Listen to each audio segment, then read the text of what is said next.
El doctor Manuel Martínez Sellés es en la actualidad el presidente del Colegio Oficial de Médicos de Madrid desde el pasado mes de septiembre, pero quería resaltar, independientemente de ese puesto institucional, toda su trayectoria profesional. Él es un médico especialista en cardiología que desarrolla su actividad asistencial en el servicio de cardiología, donde es jefe del Hospital Gregorio Marañón, un hospital universitario. Él, además de esa actividad asistencial, desempeña una importante actividad docente e investigadora. Él es catedrático de medicina. Tiene contacto directo con los alumnos de grado de medicina. Además, también, al estar el servicio de cardiología acreditado, pues también colabora en la formación de residentes en esta especialidad. Por si fuese poco, esa actividad asistencial y docente e investigadora ocupa importantes cargos de gestión en sociedades científicas, tanto nacionales como europeas. Pero todos esos méritos no son los que le traen aquí, que ya son bastantes. El principal mérito del doctor Manuel Martínez Sellés es que es un hombre que no tiene miedo. No tiene miedo a manifestar sus ideas, a manifestar sus sentimientos, a manifestar sus convencimientos. Y no solamente los dice, sí que los deja escrito. Como decía Ramón y Cajal, lo que no queda escrito no existe, y tiene un magnífico libro sobre la eutanasia desde una visión de la antropología, pero además es un magnífico orador. Así que, presidente, la verdad es que es para mí un placer introducir tu conferencia, que nunca mejor dicho, como adelantaba la rectora magnífica, doña Rosa Viseo Claverol, el tema de tu conferencia es COVID-19 y eutanasia. Y la pregunta, ¿hubiera sido igual la pandemia con la ley de eutanasia aprobada? Así que, profesor Martínez Sellés, adelante cuando quieras. Bueno, muchas gracias. Lo primero, agradecer la invitación para estar en este congreso, y también quiero dar la enhorabuena a la Universidad de San Pablo CEU por lo que es su organización, y a todos los demás organizadores, en un momento que, como se ha dicho en la introducción, es particularmente delicado. Yo voy a intentar compartir mi pantalla. Bueno, he de hacer una confesión, que es cuando estaba preparando, o cuando me invitaron a dar esta conferencia, y cuando puse el título, pensaba en el pasado, ¿no? Pensaba, oye, ¿qué hubiese pasado si en el año 2020 pues hubiésemos tenido ya la ley de la eutanasia aprobada, y cómo hubiese sido distinta la pandemia? Pero, lamentablemente, entre lo acelerado que va el trámite de la nueva ley y la muy lenta campaña de vacunación que tenemos en este momento, creo que va a ser una pregunta del futuro. Es decir, yo creo que, como se sabe, una vez se publique la nueva ley, que es muy probable que en este momento se está tramitando en el Senado, que devuelva rápido al Parlamento y se apruebe rápido. Bueno, siempre queda alguna esperanza de que no suceda, pero bueno, ya es cada vez más pequeña. Y una vez se publique la ley en el BOE, a los 3 meses estará ya vigente, con lo cual creo que sí vamos a poder contestar esta pregunta, pero ya en el futuro. Es decir, ¿qué va a pasar? Porque vamos a seguir en la pandemia y vamos a tener, mucho me temo, la ley de la eutanasia aprobada. Bien, voy a dividir la presentación en 3 partes. Una sería las lecciones de la pandemia, que es lo que hemos venido viendo en la pandemia. La discriminación por motivo de edad, que evidentemente ya existía antes de la pandemia, es lo que llaman los anglosajones el ageismo, que se ha traducido como ageísmo o etarismo. Y por último, todo lo relacionado a las fake news, a la desinformación, y cómo desde una opinión profesional y bien fundamentada podemos combatir esto. Bien, lo primero, las lecciones de la pandemia. Esta noticia tiene una semana, 26 de enero. un par de semanas. Es un médico italiano que, bueno, en Italia creo que es el país a lo mejor más parecido a nosotros en lo que ha sido la evolución de la pandemia. Es bien sabido que hemos sido de los países del mundo y en concreto claramente de Europa más afectados y bueno, en eso en algunos momentos hemos competido con Italia. Con lo cual, pues hemos tenido un problema de disponibilidad de recursos muy centrado en las unidades de cuidados intensivos. Es decir, ahora que estamos en tercera ola y yo, como se ha dicho, trabajo en un hospital público, en el Hospital Gregorio Marañón, donde estoy en este momento, pues seguimos teniendo este tapón, este cuello de botella que son las unidades de cuidados intensivos. Entonces, frecuentemente tenemos pacientes que están con una infección grave y es difícil su ubicación. Con lo cual, pues este médico italiano encontró una solución que básicamente él lo que hizo fue practicar la eutanasia a pacientes que tenía en su UBI de forma liberada de espacio para aquellos que estaban esperando el ingreso. ¿De acuerdo? Bueno, gracias a Dios, en Italia, como en la gran mayoría de los países del mundo, excepto Benelux, Canadá y Colombia, esto es un delito, con lo cual este médico en este momento está bueno, en arresto domiciliario y cuando se da la noticia, no sé si en este momento estará en la cárcel, ¿no? Creo que esto nos puede dar una idea y ya esto fue en los meses iniciales de la pandemia, ¿no? Un instituto que ya avisaba de que la pandemia se estaba utilizando como impulsora o como promotora de la eutanasia en España, ¿no?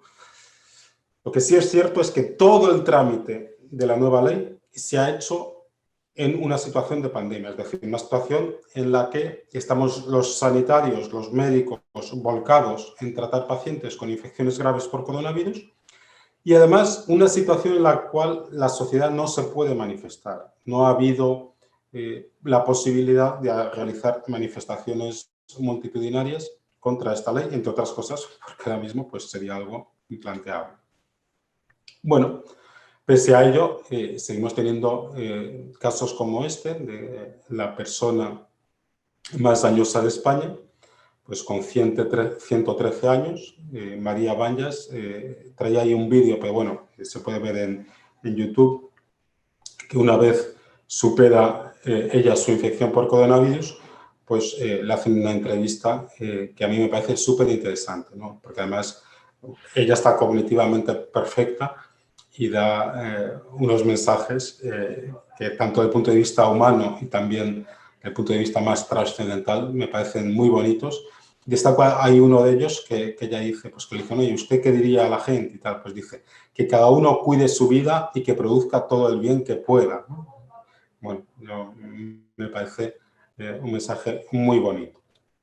Bien, y también en la situación de pandemia y también desde el punto de vista ético, pues se ha hablado mucho de esto, es decir, tenemos que confinar, hay que hacer un confinamiento más estricto, menos estricto, y esto ha tenido pues muchas vertientes. Nosotros tuvimos la opción también de hablar de esto en un artículo de revisión que nos preguntaban, bueno, ¿hay que confinar o no? Bueno, y probablemente no haya una respuesta binaria de sí, no. Pues lógicamente el confinamiento tiene algunos beneficios. Evidentemente que el mayor beneficio es reducir el riesgo de infección.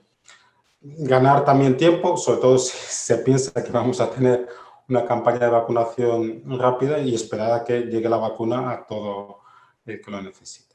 Pero claro, tenemos también cosas que van en contra del confinamiento, ¿no? Estarían los efectos psíquicos y físicos y también las consecuencias económicas, ¿no? Pues a nivel de muchos negocios, empresas, etcétera, pues los efectos que esto está teniendo, ¿no?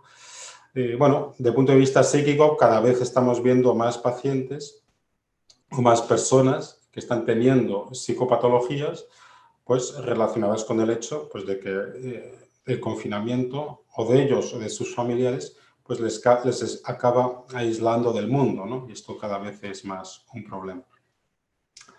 Bien, ¿y qué sucedería si nosotros preguntábamos, por poner dos ejemplos de personas dañosas, si la reina Isabel de Inglaterra, que en el momento que escribimos el artículo tenía 94 años, o el Papa con 83, pues sí tuviesen una infección grave por coronavirus.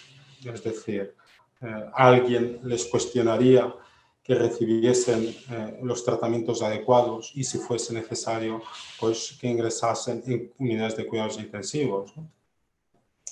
¿Por qué hacíamos este cuestionamiento? Porque básicamente el gran problema de la pandemia, desde el punto de vista epidemiológico, es en los mayores. Esta es una gráfica que no está actualizada, pero vamos, la actual es prácticamente calcada. Es decir, si miramos a las defunciones, a los pacientes que están muriendo por infecciones de coronavirus, básicamente son ancianos.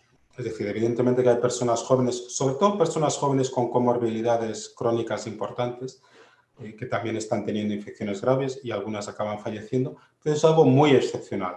Ahora bien, en los ancianos la infección es muy agresiva. De hecho, se está viendo pues, que cuando entra en residencias de ancianos, pues en torno a 1/3 de los ancianos acaban falleciendo, ¿no?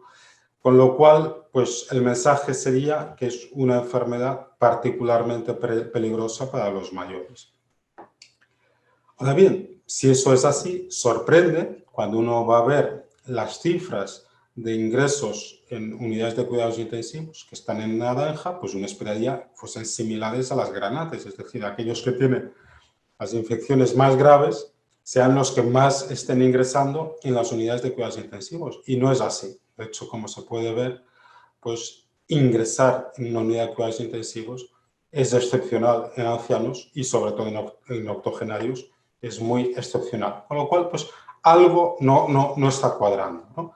Ya antes de la pandemia, porque las declaraciones que vemos de arriba son de febrero del 2020, entonces son de antes de la pandemia, bueno, había un médico que cuestionaba la necesidad de que un paciente con 85 años ingresase en una unidad de cuidados intensivos.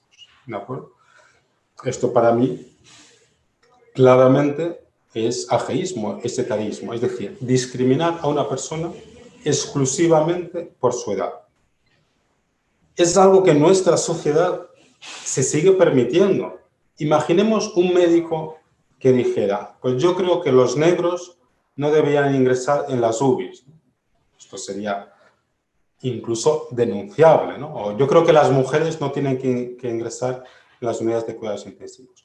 Pero ¿qué es lo que sucede? Que se permite decir sobre los ancianos cosas que en otros contextos pues se considerarían pues, sexismo o racismo, pues el ageísmo todavía está socialmente permitido, ¿no? Y esto queda previo a la pandemia. Lo que se ha visto es que la pandemia pues, lo ha puesto de manifiesto y en algunas ocasiones ha aumentado, ¿no? Y ahí tenemos varios artículos ya durante la pandemia pues, que empiezan a ver que de cierta forma hay una, no sé si se podría incluso llamar, como lo llamaban algunos periodistas, una eutanasia encubierta, o al menos se están infrautilizando los recursos en los pacientes ancianos que tienen infecciones graves por coronavirus.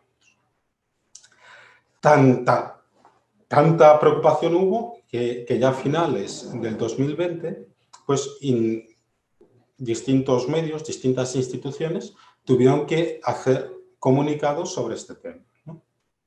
Lo primero, pues un artículo en el New England Journal of Medicine, que aunque es la primera revista que tenemos por factor de impacto en medicina, pues lamentablemente en ética muchas veces los artículos que se publican dejan que desear, pero bueno, en este artículo básicamente lo que venían a decir es está claro que el riesgo de infección es mayor en los ancianos y por lo tanto en quien hay que maximizar las medidas preventivas, las profilaxis posteriores a los contactos o previas a los contactos, la vacuna, ahí dejaban un poco el tema de los sanitarios, que también tendrían que ser prioritarios, pero serían los ancianos. Y además, otra cosa muy importante es no sobrevalorar la edad cronológica en la toma de decisiones. Es decir, no significa que la edad no pueda entrar en la ecuación que los médicos hacemos con nuestros pacientes, pero que no puede entrar como único factor.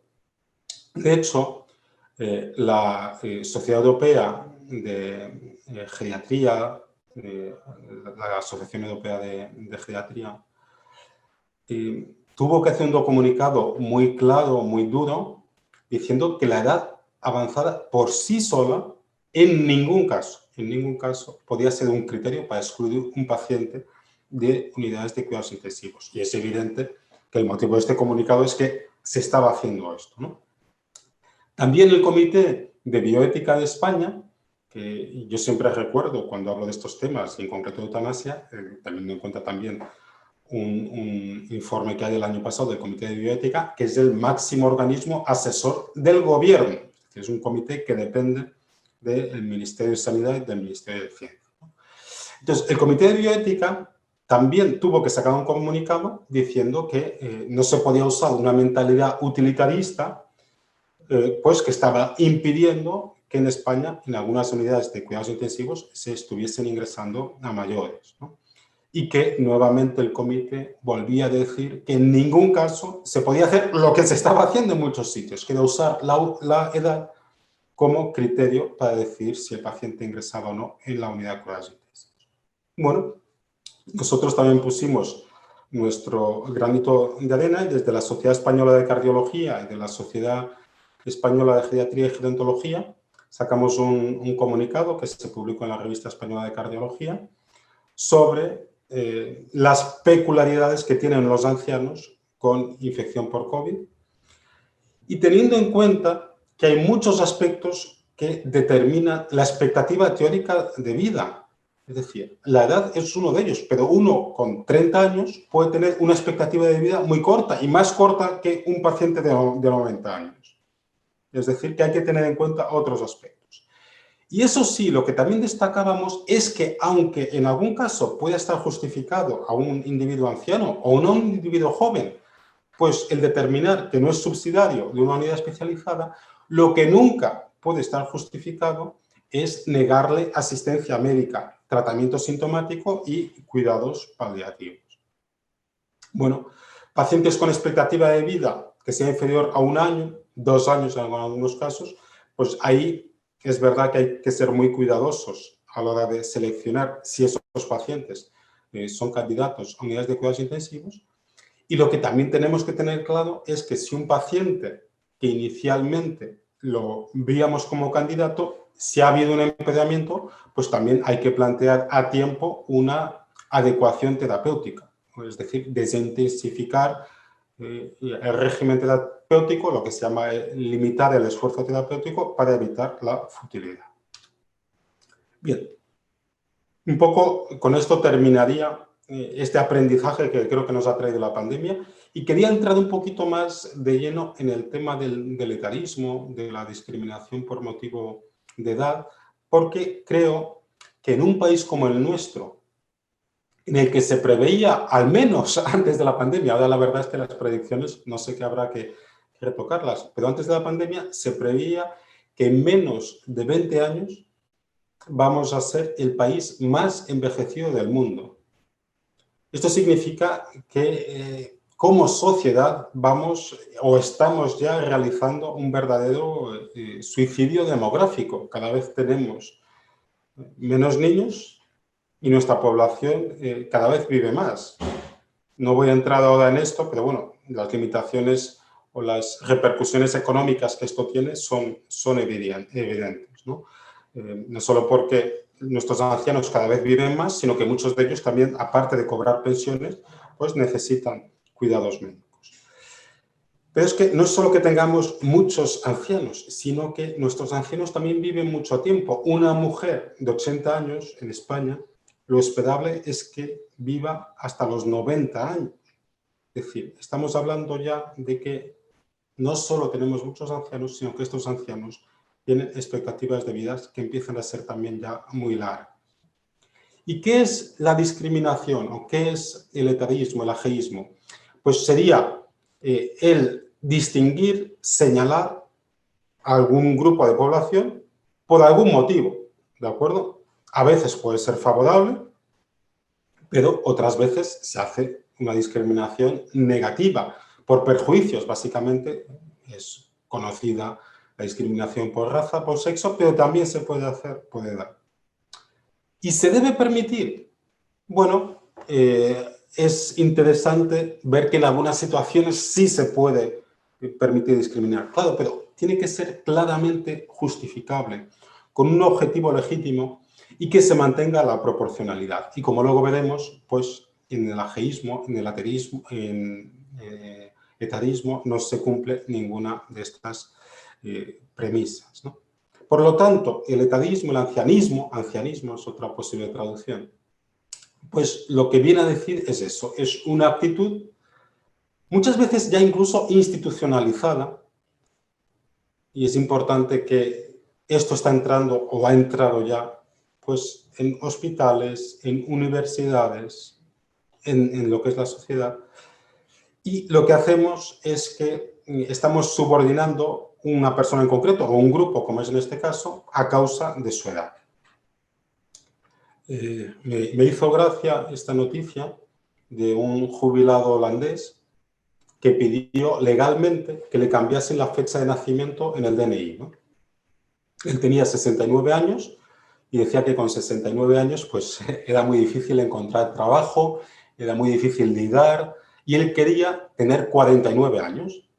Y además el argumento que daba, oye, pues como ya parece ser que las realidades biológicas no son el paradigma que utilizamos para saber si algo es cierto, es decir, igual que hay gente que cambia en su DNI el sexo, bueno, y todo lo que nos va a venir en ese sentido, que es asustador, pero bueno, el sexo que está determinado en cada una de nuestras células, que es imposible que se cambie, bueno, pues como mucho se podrá cambiar la genitalidad, el aspecto fenotípico de una persona, pero su sexo es que en nuestras células pone si somos varones XY y si somos mujeres tenemos dos cromosomas, las mujeres XX, y eso no se puede cambiar. Entonces él decía, bueno, si esto se puede cambiar legalmente, pues yo quiero que me cambien la edad del punto de vista legal, ¿no? Entonces me dio un poco la idea de hasta qué punto se puede estar discriminando a una persona para que llegue a hacer esta solicitud, y esto o sea,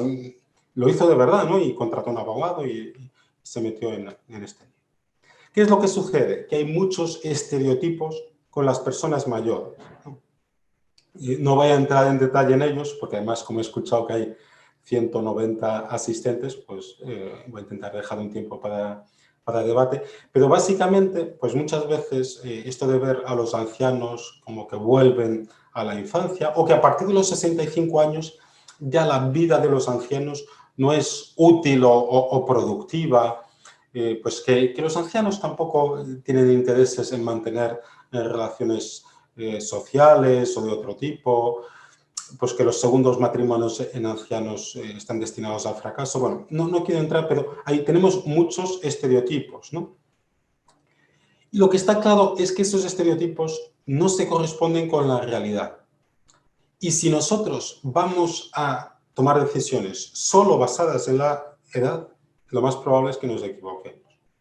¿Cuál es la realidad del envejecimiento? ¿Qué es lo que sucede? Que sobre todo los que somos sanitarios, supongo que un porcentaje alto de los asistentes son médicos o sanitarios. ¿Qué es lo que nos sucede a los médicos? Que la mayoría de los ancianos que veo son enfermos, son pacientes. Entonces tengo este sesgo de pensar, cuando pienso en anciano, pienso en un enfermo. Y eso es un gran error. Ahora, por ejemplo, se ha hablado mucho de residencias de ancianos. ¿Tenemos una idea de cuántos ancianos hay en España en residencias de ancianos? Menos del 5%. Menos del 5%. Incluso si consideramos el punto de corte en 70 años, menos del 5% de los mayores de 70 años viven en residencias de ancianos. El asociar la ancianidad al deterioro cognitivo, a la demencia, solo el 5% de los mayores de 65 años sufre demencia. Y, bueno, asociar la edad avanzada a otro tipo de psicopatologías. Y bueno, lo que comentaba antes, ¿no? Cómo muchas veces no tenemos la idea de la vida que todavía les queda a los ancianos. Bueno, algunos hechos, ¿no? Pues lo que hemos comentado, pues que muchas veces no se reconoce. Y yo me doy cuenta de esto a veces en mi hospital, ¿no? Me he pasado por urgencias esta mañana, cuando veo, por ejemplo, cómo se trata una persona joven y una persona de edad avanzada en urgencias, a todos los niveles, al tiempo que se le dedica, a cómo se respeta su intimidad. Luego, lo que comentaba antes, que tenemos un clima social que todavía permite decir sobre los ancianos cosas que no diríamos sobre la raza o sobre el sexo, ¿no? Que muchas veces, pues, que más que excluir, lo que a mí más me preocupa es que ignoramos a las personas de edad avanzada. Bueno, traigo aquí algunos comportamientos etaristas, que estos comportamientos se pueden cambiar, ¿no? Periódicamente, tanto la Comunidad de Madrid como el Ayuntamiento de Madrid hacen campañas. La imagen de abajo a la derecha, de hecho, es de una de estas.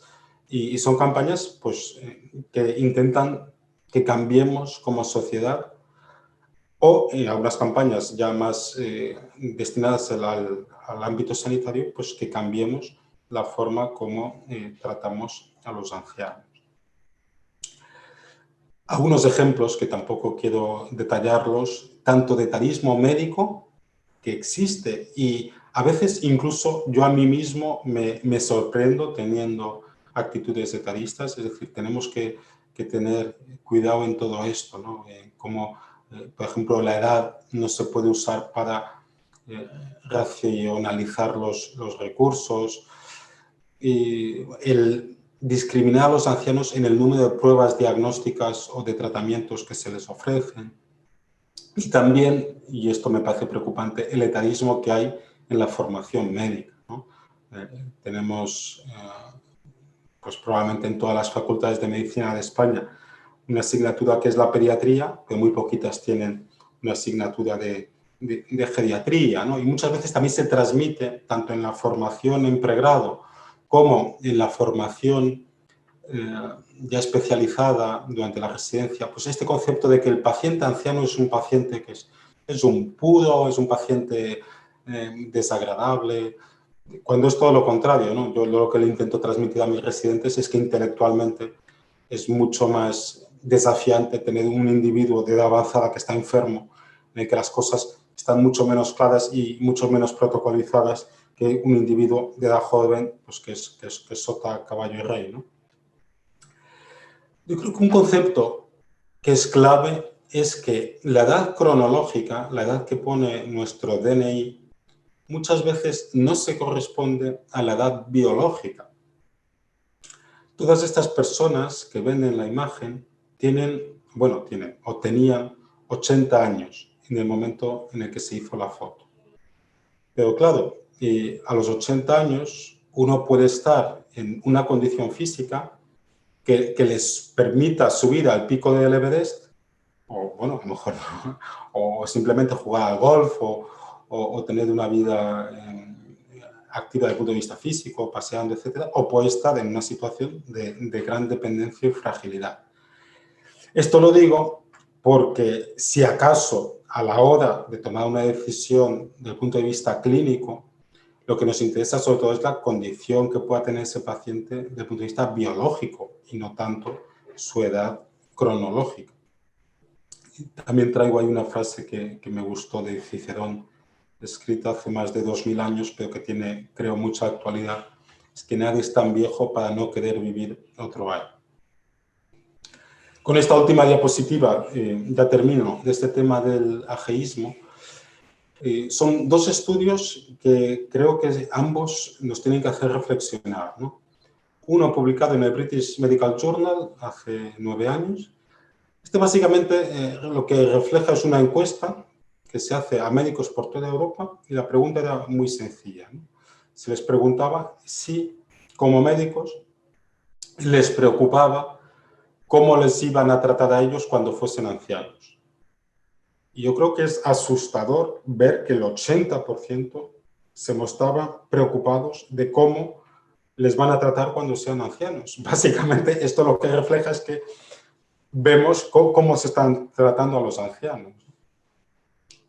Y el otro estudio que se ha publicado hace nada, también es un estudio para preocuparse, Como saben, el año pasado se habló mucho del tema del racismo a todos los niveles de la sociedad, pero también a nivel médico. O sea, hubo este movimiento de Black Lives Matter y también a nivel médico pues, se estuvo viendo cómo actitudes racistas tienen consecuencias importantes, ¿no? Por ejemplo, eso se vio, pues, además en Estados Unidos, que hicieron estudios bien realizados, que simplemente el hecho de ser raza negra aumentaba la mortalidad en muchas patologías, etc.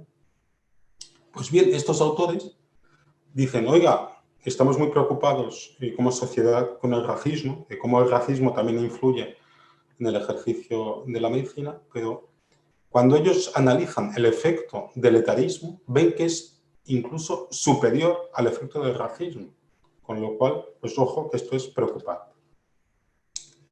Bien, y ya voy a terminar con este tema de la desinformación, de las fake news y cómo desde lo que es el ejercicio de la medicina y la profesión médica, pues podemos luchar contra esto, ¿no? Traigo también algunos ejemplos, no quiero atosigar con esto, pero bueno, esta es una noticia muy reciente también, tendrá una semana, que saca Europa Press. ¿Qué es lo que sucede? En Portugal intentan, como en España, legalizar la eutanasia, pero allí el sistema es distinto, ¿no? Allí lo vota el Parlamento, pero luego en vez de ir al Senado va el presidente de la República. El presidente de la República que puede hacer tres cosas. Puede promulgarlo definitivamente, puede mandarlo al Tribunal Constitucional o puede vetar, ¿no? Y en esta situación está ahora mismo Portugal, ¿de acuerdo? Es interesante, y así lo refleja Europa Press, que el Partido Comunista portugués es uno de los que vota en contra de esta ley. ¿Bueno? Vota en contra de esta ley, de hecho, como ya votó en contra en el 2018, cuando se intentó también despenalizar la eutanasia en Portugal. ¿Por qué traigo esto? Porque no sé cuántas personas habrán leído esta noticia de Europa Press. Pero bueno, el ABC se lee más. En el ABC ya sale o ya desaparece el paso de que está pendiente de este paso importante y que además muchos creemos que puede ser decisivo, además creemos que es, yo diría, posible e incluso probable que el presidente de la República Portuguesa la vete. Pero bueno, ya desaparece ese paso. Pero bueno, por lo menos el ABC sí dice las cosas como fueron. Dice, bueno, oye, los comunistas votaron no, ¿no? Pero claro, si uno lee La Vanguardia, oye, el Partido Comunista Portugués apoyó la propuesta. Oiga, es que ya nos pasamos, esto ya entra en lo que sería una fake news, ¿no? O sea, están diciendo justo lo contrario, ¿no? Digo, La Vanguardia, hay muchos otros, ¿eh? El Diario de Mallorca, el Diario.es, hay varios que ponen, el Partido Comunista apoyó la propuesta. Entre otras cosas, digo que hay muchos porque así lo saca F, ¿no? Este es un ejemplo de cómo durante la pandemia es más fácil que nos cuelen falsas informaciones y más en el ámbito de la bioética del final de la vida, de la eutanasia, etc. Hay más ejemplos en este sentido que no voy a traer. Simplemente otro de La Vanguardia, ¿no? Nosotros, desde el Colegio de Médicos de Madrid, con el Colegio de Farmacéuticos y de Odontólogos, sacamos un comunicado contra la nueva ley de la eutanasia. Los médicos de Cataluña sacaron otro que fue más suave y más, yo no diría que favorable, pero bueno, menos condenatorio de la nueva ley. Entonces, rápidamente La Vanguardia tilda al nuestro de político y el comunicado sacado por el Colegio de Médicos de Barcelona o los Colegios Médicos de Cataluña como profesional y ético, ¿no? Bueno, ¿qué es lo que juramos los médicos cuando terminamos la carrera, ¿no? Desde hace casi 2500 años, que Hipócrates incluyó esto de no accederé a pretensiones que busquen la administración de venenos, ni sugeriré a nadie cosas semejantes, ¿de acuerdo? Bueno, lógicamente uno puede decir, oye, pero es que usted tampoco jura por Apolo, Asclepio, etcétera, ¿no? Y eso es cierto, pero desde el año 1948 que el juramento hipocrático pues, se ha ido actualizando, ¿no? Traigo la última actualización de la Declaración de Ginebra, que es del 2017, ahí ya no hace tanto, es 2017, y esta última parte, bueno, todas las partes se actualizan, pero esta última parte yo creo que se actualiza además de una forma también muy clara, ¿no? Es decir, ¿qué es lo que se jura, espero, en las facultades de medicina? Digo espero porque yo estudié en la Complutense y cuando yo acabé en la Complutense sí hicimos el juramento hipocrático vigente en ese momento, que no era el del 2017, pero era el del año 95, ¿no? que era muy parecido, ¿no? Lo digo porque tengo ahora una hija estudiando en la Complutense, otro hijo que está estudiando en otra facultad en Barcelona, y no sé qué juramento harán ellos, porque me ha llegado que en una clase de la Complutense el año pasado como que se votó el juramento que se hacía, salió uno más descafeinado, etc., ¿no? Pero bueno, el que está vigente actualmente pone velar con el máximo respeto por la vida humana. Oiga, yo creo que queda bastante claro. Lo digo, como médicos, en este momento, lo que hemos jurado, lo que está vigente es que velemos con el máximo respeto por la vida humana. Y de hecho, para que veamos hasta qué punto esto está claro, pues la Asociación Médica Mundial, en la última declaración que tiene sobre esto, que es de hace menos de 2 años, de octubre del 2017. La Asociación Médica Mundial se opone firmemente a la eutanasia y al suicidio con ayuda médica. Es decir, creo que desde la profesión, al menos desde el punto de vista internacional, creo que está bastante claro. ¿Qué sucede a nivel nacional? Lo digo porque esto también yo creo que tenemos la obligación de hacérselo llegar a la población. ¿Qué código deontológico tenemos todos los médicos de España? Y oiga, es que es un código deontológico que tenemos desde hace menos de 10 años. O sea, esto es reciente. El médico nunca provocará intencionadamente la muerte de ningún paciente, ni siquiera en caso de petición expresa por parte de este. Es más, como he dicho antes, Comité de Bioética, máximo organismo asesor del gobierno en estos temas. El año pasado, un comunicado, un informe diciendo que la eutanasia y el auxilio al suicidio no son signos de progreso, sino un retroceso de la civilización. Y bueno, la declaración que hacía antes referencia, que hemos hecho desde el Colegio de Médicos y de Farmacéuticos y Odontólogos, bueno, destacamos varias cosas, pero un aspecto de esta ley que me parece muy preocupante, y muy preocupante, como digo, para el futuro, si la ley va a estar vigente en un momento de pandemia, en un momento en que los familiares están aislados. Tú no puedes ver a tu padre cuando está ingresado por coronavirus. Las visitas están prohibidas. Supongamos que ingresa tu padre por coronavirus y te llaman y te dicen, oiga, su padre se ha muerto. ¿Anda? ¿Y de qué se ha muerto? Pues de muerte natural. Porque la nueva ley contempla que la muerte por eutanasia se considera a todos los efectos legales como muerte natural. Esto me parece injustificable y asustador y que puede tener unas consecuencias particularmente graves en un momento de pandemia. Esta la puse ayer porque es que salió ayer esta monografía en la que además han estado implicados algunos de los ponentes que va a tener este congreso. Y bueno, simplemente quería mostrar algunas conclusiones que desde el profesionalismo médico, hemos querido un comité de profesionalismo médico que en el Colegio Médico de Madrid, pues sacar algunos comentarios del punto de vista profesional a esta ley, ¿no? Pues lo primero es que no se recomienda la eutanasia. Se solicita al Comité de Bioética un informe sobre el texto, porque es que el texto de la ley es particular. Es que incluso desde una postura de defensa de la eutanasia, la ley está mal hecha, ¿no?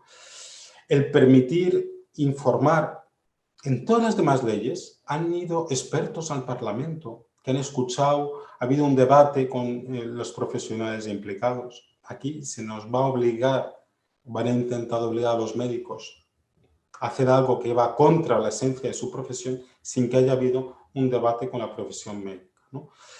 No hay un debate social entre y dentro de las profesiones sanitarias, cómo afrontar pues, las etapas finales de la vida.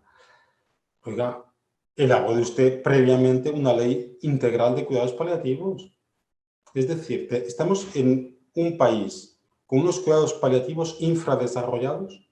En vez de promover el desarrollo de los cuidados paliativos, ante miles de pacientes que están sufriendo porque no se les da unos cuidados paliativos adecuados, en vez de intentar que estos pacientes dejen de sufrir, en vez de acabar con su sufrimiento, lo que vamos a hacer es acabar con el paciente que está sufriendo.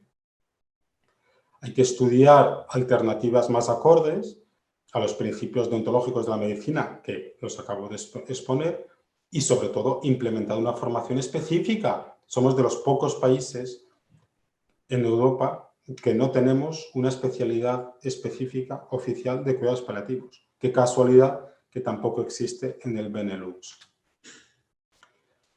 Vamos a tener que ser muy cuidadosos como enfermos y como personas. Estoy trabajando, este ya no sé si es el definitivo, me pidieron ayuda desde la diócesis de Toledo para realizar un documento de últimas voluntades que podamos firmar con tranquilidad cuando se apruebe esta ley, ¿no? Y bueno, yo creo que en ese documento una de las cosas que habrá que poner, y ahí yo lo he puesto en la parte en la que trabajé en este documento, pues que explícitamente solicitemos que no se nos aplique la eutanasia en ninguna de sus formas.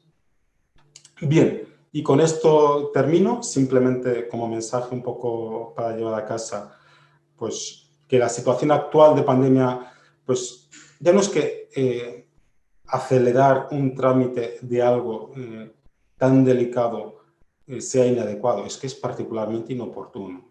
Todo el ámbito sanitario luchando contra el coronavirus, pues, y aprovechar para sacar de forma acelerada esta ley me parece pues, injustificable.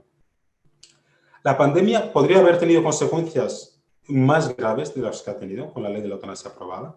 Y como digo, es posible que esto, lamentablemente, con lo lenta que va la vacunación, lo podamos todavía ver en el futuro. El etarismo está muy presente y me preocupa mucho la combinación de etarismo y el hecho de que la pandemia afecte de forma más intensa a los ancianos. Y yo creo que se está agravando el ageísmo tanto en la sociedad, pero también en la clase médica, y que hay mucha desinformación. Y creo que como profesión tenemos el deber de hacer llegar a la sociedad los valores de la profesión médica y la ética médica. Muchas gracias. Bueno, voy a dejar de compartir la pantalla. Este es el libro, como ha dicho el decano, que yo he tenido la ocasión de publicar hace un año. Creo que ya conseguí dejar de compartir. Y bueno, ojalá haya alguna pregunta, discrepancia, opinión. Gracias. Muchas gracias, presidente. Muchas gracias, doctor Martínez Sellés, por tu brillante exposición, que seguro que ha encendido algunas luces en a veces adormecidos que estamos con tanta desinformación o informaciones sesgadas o situaciones como esta ley en la que no ha habido ningún debate científico ni ético. Así que muchas gracias. Como ha comentado nuestro presidente, efectivamente ha coincidido su presentación con la publicación de una monografía del Comité Científico del Ilustre Colegio Oficial de Médicos de Madrid, que él preside, que es un documento de posicionamiento sobre la proposición de ley de eutanasia en el ejercicio de la profesión. Muy oportuno en tiempo, desde luego. Y sin más, quería resaltar que estamos más de 230 personas conectados ahora mismo a este congreso y ya tengo alguna pregunta que transmito inmediatamente al ponente. Me preguntaba una joven Ana que cómo podemos luchar contra este etarismo si muchas veces los propios médicos decimos, bueno, esto es por la edad, o como recuerdo algún familiar dice, no, esto es por ¿la tira de qué? La tira de años. A veces de forma jocosa y queriendo desdramatizar, pues los mismos médicos tratamos de esta manera a las personas mayores. ¿Qué se le ocurre al doctor Martínez Selles para corregir e evitar este etarismo? Estoy totalmente de acuerdo, ¿no? Yo esto tuve la suerte de aprenderlo de estudiante de medicina, que estuve 3 años interno en un servicio de geriatría, ¿no?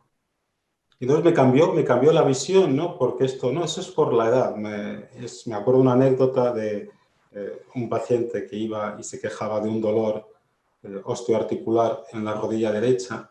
Y esto es por la edad. Bueno, pues la izquierda tiene la misma edad y no me duele, ¿no? Entonces, puede haber patologías degenerativas, es decir, puede haber patologías que se asocien con la edad y que la edad pueda influir en que sean más frecuentes en individuos de edad avanzada que en individuos más jóvenes. Pero la edad no es una enfermedad. Yo creo que es el primer mensaje que tenemos que tener. Y el segundo, yo creo que nos tenemos que abrir a ver lo bien que están los mayores, ¿no? Yo tengo esta oportunidad ahora con mis padres, ¿no? Que son octogenarios. Bueno, mi madre cumple 80 años en el 2001. Si me escucha, diría que no es octogenaria. Pero mi padre, que ya tiene 84 y que están muy bien, ¿no? O sea, que mi padre, bueno, iba a decir que van a dar todos los días, pero también con la pandemia ha cambiado eso. Pero si es que hay gente de edad avanzada que está muy bien. Nosotros en el Marañón hemos tenido oportunidad de hacer cateterismos en nonagenarios, en centenarios. Estamos implantando válvulas aórticas en nonagenarios y creo que el mejor mensaje que podemos decir es que a lo que tenemos que dedicarnos es a conseguir que el envejecimiento sea un envejecimiento saludable, y ese es el papel del médico. Y bueno, ya comenté algo de esto en alguna ponencia, que también sepamos que las personas ancianas, a veces dentro de sus limitaciones clínicas, tienen vidas muy plenas.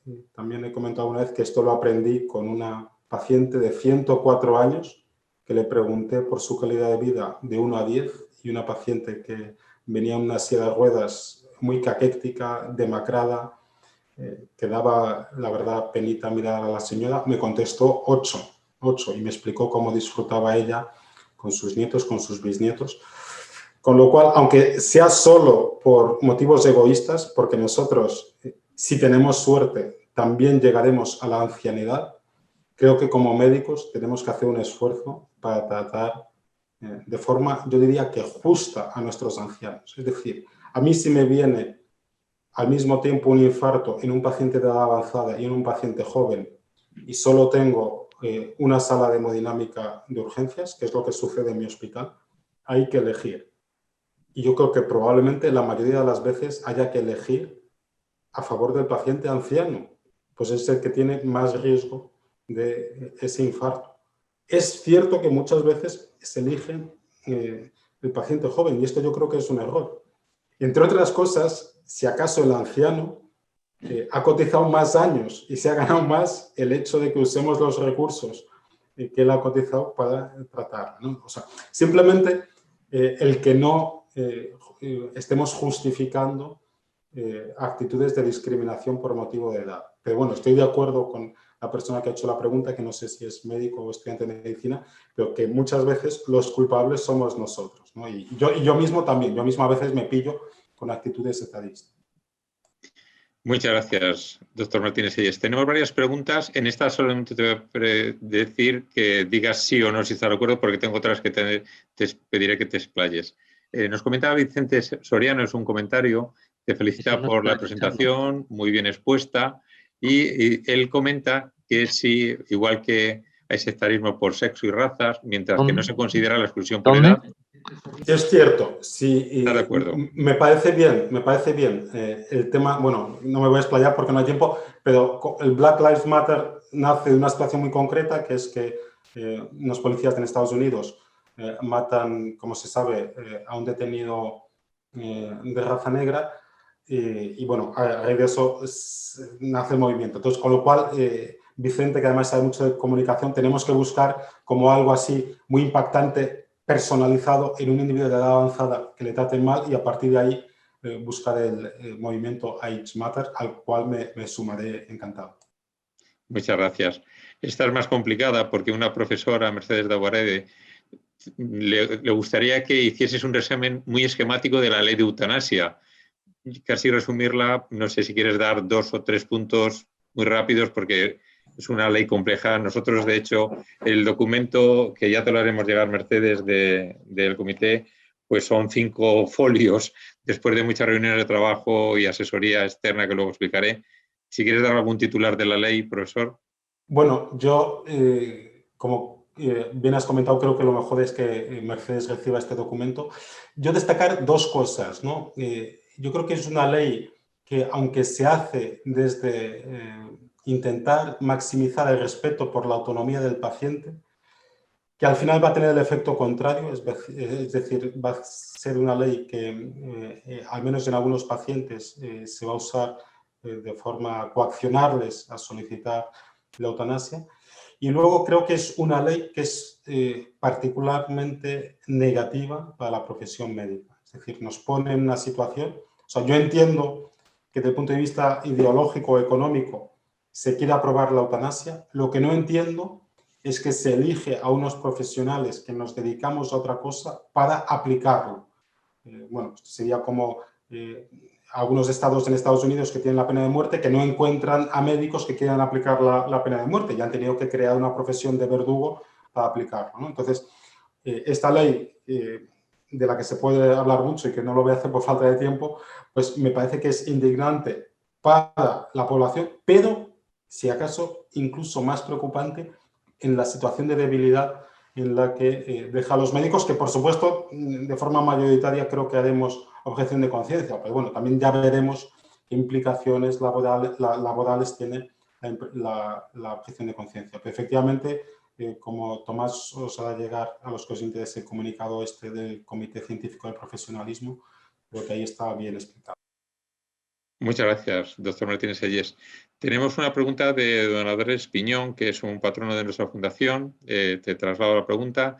¿Cree usted que hasta cierto punto la razón por la cual se ignora o desprecia a los ancianos es porque ver la vejez nos recuerda que somos mortales y que estamos nosotros mismos destinados a ser viejos y que esto nos lleva a querer ignorar que la vejez existe o actuar como si nosotros estuviéramos por encima de ella?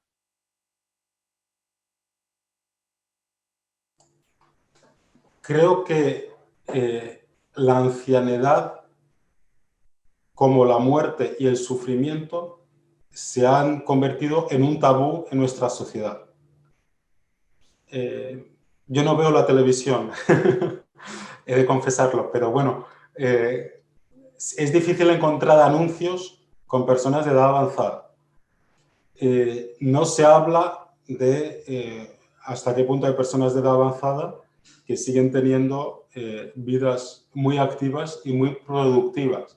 Y parte de esto es porque se nos intenta vender un ideal que es el de una persona joven que no tiene sufrimiento en ningún momento de su vida.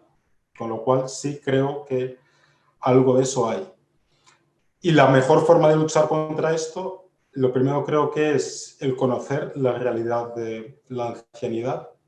Tengo desde hace tiempo la suerte de trabajar con uno de los mejores médicos de España, que tiene una edad muy avanzada y trabajo con él científicamente. Y cualquiera que vea mis publicaciones científicas le verá entre los autores. Y es una persona que me ha enseñado mucho, que conocí ya anciano y que en una servilleta me explicó una patología que yo desconocía. Y a raíz de eso, pues hemos podido publicar mucho del tema. Y luego, en el ámbito de la bioética, he aprendido muchísimo en los últimos meses con una persona de edad avanzada. Y creo que el tener la edad avanzada muchas veces lo que te da es más conocimiento y creo que es un error el que tengamos una idea negativa de los ancianos. Como, por cierto, nunca ha sucedido o casi nunca ha sucedido en la sociedad. Y hablo de cualquier tipo de sociedad, o sea, nos vamos a cualquier tipo de sociedad y los ancianos, y en Europa también era así hasta hace poco, eran los más considerados de toda la sociedad. Y las decisiones las tomaban comités de ancianos, porque se entendía que eran los que con menos posibilidades se iban a equivocar, ¿no? Muchas gracias, doctor Martínez Sellés. Viene aquí una pregunta de un anónimo, no puedo saber de quién viene, pero aquí estamos dando testimonio de todo. Yo no lo he entendido así, pero bueno, transmito la pregunta. Usted ha mencionado que se va a obligar a los médicos a practicar la eutanasia. ¿Está usted anticipando que el derecho a la objeción de conciencia no se va a respetar? Yo no me aprecio de entender en ningún momento eso, pero te dejo a ti la contestación, profesor. Gracias. La ley sí es obligatoria para el médico. Es decir, si un paciente solicita la eutanasia, es obligatorio realizarle la eutanasia. Por supuesto que se puede hacer objeción de conciencia. Es que la objeción de conciencia está en las situaciones legales que son obligatorias. Si no, no habría objeción de conciencia. Uno simplemente diría que no lo hace. Entonces, por supuesto que podemos hacer objeción de conciencia. Lo que yo he dicho es que tendremos que estar muy vigilantes, y de hecho creo que desde los colegios profesionales tendremos esa obligación, de ver qué consecuencias tiene la objeción de conciencia. En Madrid en concreto hay mucho médico que está firmando contratos cada 6 meses. ¿Qué va a pasar si un médico dice que no quiere realizar eutanasia? A lo mejor a los 6 meses no le renuevan el contrato. ¿O qué va a pasar si un hospital, un centro, porque además en Madrid hay muchos hospitales privados, algunos de ellos curiosamente se dedican a cuidados paliativos, que digan, oiga, nosotros como centro no queremos realizar eutanasia? Pues a lo mejor cuando haya que renovar el contrato o el concierto con ese centro, pues a lo mejor no se renueva. Es decir, ¿que va a haber objeción de conciencia? Sí, pero desconocemos ¿qué consecuencias va a tener la objeción de conciencia? Muchas gracias, profesor Martínez Sellés. La verdad, esto que adelanta nuestro presidente ha ocurrido en otros países. En Colombia, algún hospital católico que se ha negado a aplicar este tratamiento, pues ha sufrido alguna consecuencia, o también en Estados Unidos, también en algún hospital que no ha querido aplicar algún tipo de tratamiento, otra vez entre comillas, lo de tratamiento, insisto, pues ha tenido sus consecuencias. Pues se nos ha acabado la hora. La verdad es que se me ha hecho corta, profesor Martínez Sellés. Gracias, presidente, por compartir con nosotros esta mañana, esta primera conferencia de este Congreso Nacional de Bioética. Y seguimos peleando. Haré llegar a todos los interesados esta monografía que acaba de salir ayer por la tarde. Y gracias por todo tu trabajo que haces como médico, como docente y como presidente del colegio. Gracias, profesor Martínez Sellés. Muchas gracias a vosotros por la iniciativa y ojalá pues cuando pase la pandemia podamos vernos ya en persona, que efectivamente ahora lo que toca es hacerlo todo online. Muchas gracias.